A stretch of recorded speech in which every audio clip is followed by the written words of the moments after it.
அனைவருக்கும் வணக்கம். நேற்று நம்ம பாடம் நடத்தும் போது ஒரு விஷயம் போய் அம்மாட்ட போய் கேட்கணும் அப்படின்னு சொல்லியிருந்தேன். நேற்று வந்து சுபஸ்ரீ வராததுனால உனக்கு தெரியாது.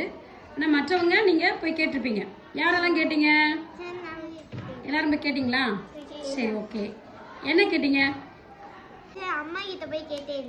அம்மா விறகடுப்புல நம்ம எரிக்கும் போது திடீர்னு அமர்ந்துச்சுன்னா நம்ம ஊதி விடும் போது அது ஏமா எரியுதுன்னு கேட்டேன். அதுக்கு வந்து அம்மா சொன்னாங்க காத்துனால அது எரியுன்னு சொன்னாங்க. அது எப்படி காத்துனால எப்படி எரியுமா அப்படின்னு கேட்டேன்.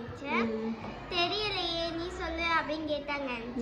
அதுக்கு நான் சொன்னேன், நம்ம ஊதும் போது அந்த ஆக்சிஜன் வந்து அந்த தீயை வந்து எரிய வைக்குதுமா.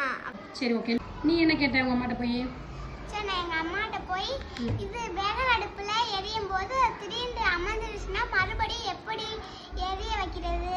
சரி. ஊதாங்கலையில ஊதுவாங்க. ஊதும் போது எப்படிமா தீ எரியும்? அவங்க சொன்னாங்க, இது நம்ம ஊதுறனால அது எரியுது அப்படின்னு சொன்னாங்க. அது எரியுமா? அது எப்படி எரியும் அப்படின்னு கேட்டேன்.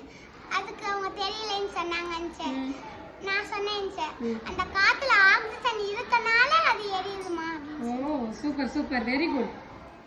அபி அம்மாட்ட கேட்டியா? கேட்டேன். சரி, அம்மாக்கு தெரிஞ்சதா? தெரியல. நீங்க சொல்லி கொடுத்தீங்களா? புதுசா ஒரு விஷயத்த சொல்லும் போது அம்மா எல்லாம் என்ன சொன்னாங்க? அம்மா எல்லாம் வெரி குட், கவனிச்சிருக்கே, டீச்சர் உனக்கு சொல்லி கொடுத்தா நீ கவனிச்சு வந்து அம்மா கிட்ட வெரி குட் அப்படின்னு சொன்னாங்க. Very good, super super. ஒரு புது விஷயத்தை கேட்கும்போது அம்மா மாருக்கு சந்தோஷப்படுவாங்க. நம்ம பிள்ளை நல்லா கவனிச்சிருக்கு அப்படின்னு சொல்லி சந்தோஷப்படுவாங்கல்ல. Very good, very good, super. எல்லாம் நல்லா கை தட்டிக்கோங்க.